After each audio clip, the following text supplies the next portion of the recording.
Hi, my name is Alease. It's nice to meet you all. I'm going to teach you two ways of making tails today. So right now what you can see on my screen is open shot of Blender. By pressing 1, I've hit it into just this little mode right here. So if you move around like this, obviously you're in a 3D space. When you hit 1 on your number pad, you will end up in an orthographic view. So what we're going to do first is this is a really simple way if you have references. If you do have references for this sort of thing, super simple to make.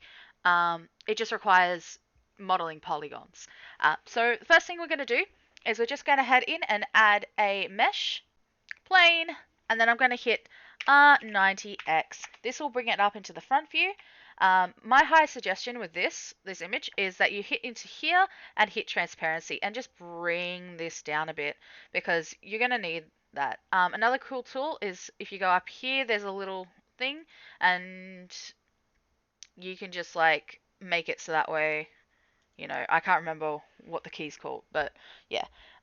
So what you're going to do is you're going to duplicate this because it doesn't like to, I guess, have mirroring without something. So I'm just going to hit mirror in the modifiers. I'm going to mirror the object that I just created.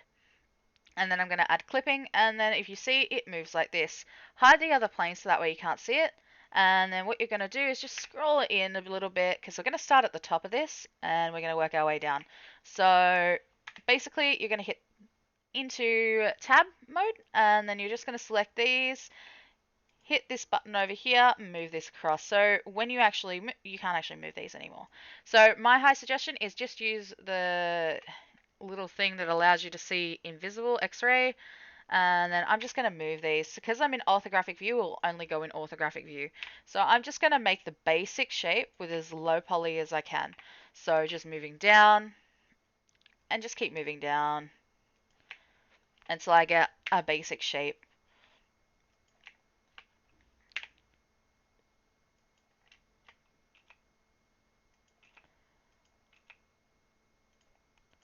And you can always make tries into points. That's pretty simple. So I'm just going to keep moving this as such. And then what I'm going to do is I'm going to stop doing that since I've got this little thing right here, and I'm just going to hit back out of tab, and then I'm going to add this solidify modifier.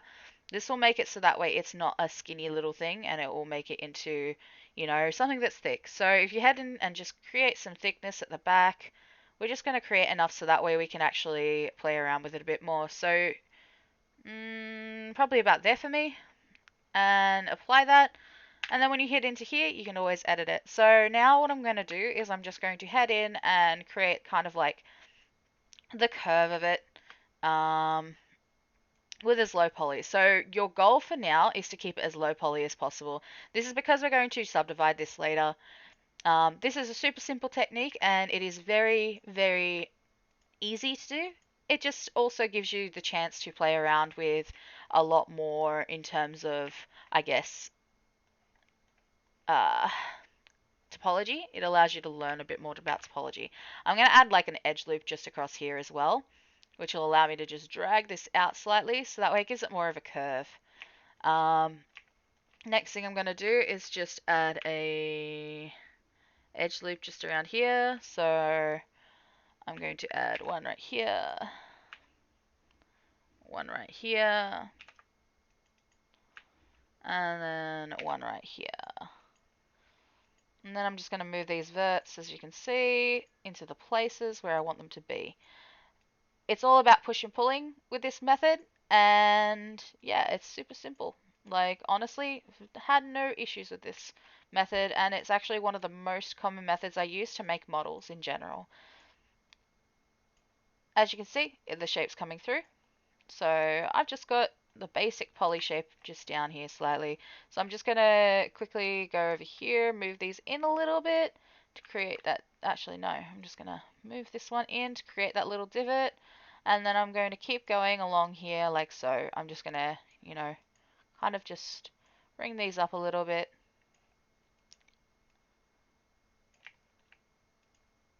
Boop. Oh yeah, and then this one comes out like so. Alright, so now we've got kind of like a basic shape going, which follows the length of the tail. So what I'm going to do is I'm just going to make it so that way it's a little bit more out the back, a little bit, I guess you could say,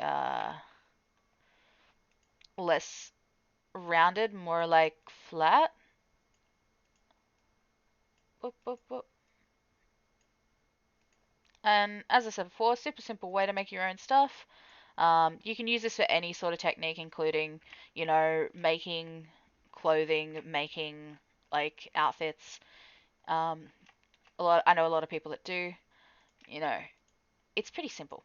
So what I'm gonna do is I'm just going to make kind of like the first stuff over here. So I'm just going to select all these verts and then just hit E to extrude and just extrude them out a little bit. Then what I'm going to do is I'm just going to grab every second one of them, I guess, and just start making points. So sizing them down, moving them down like so. Bringing these in a little bit so that way it doesn't look so harsh.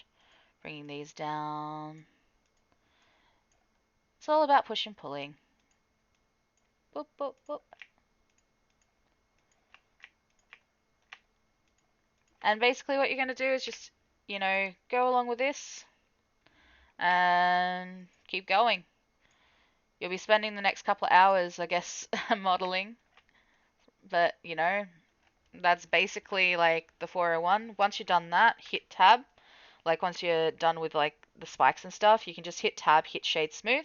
So when you actually go in and do anything with it, it's actually smooth. Then what you do is just head in and hit subdivision surface and then play around with it there.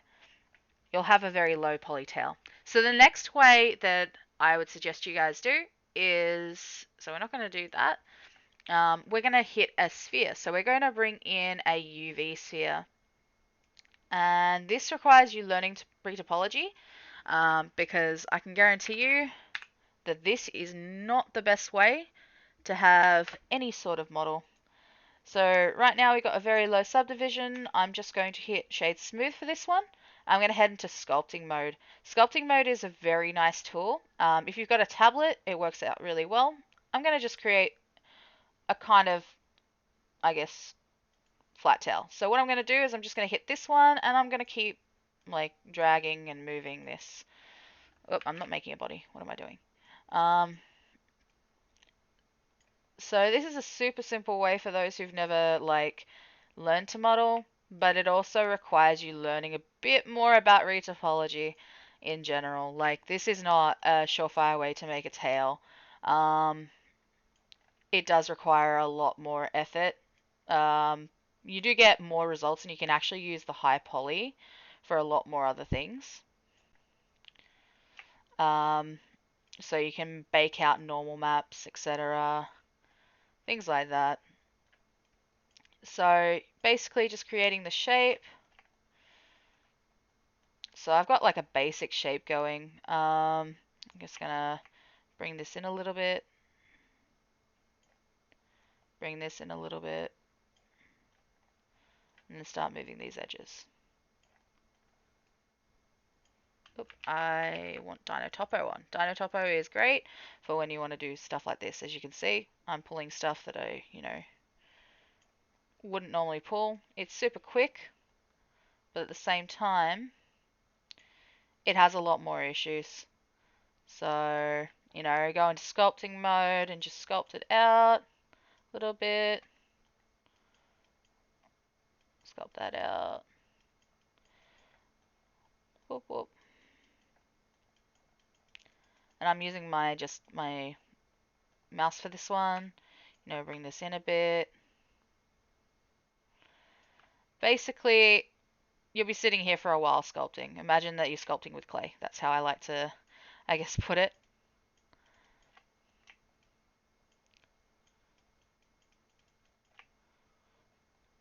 But yeah, so that's the two basic ways to make tails. And then obviously unwrapping. There is a ton of tutorials on YouTube about unwrapping. So yeah, just checking out those and learning that sort of thing, and you're well on your way to making your own tail. I honestly hope this has helped, um, and I hope to see more stuff. Take care.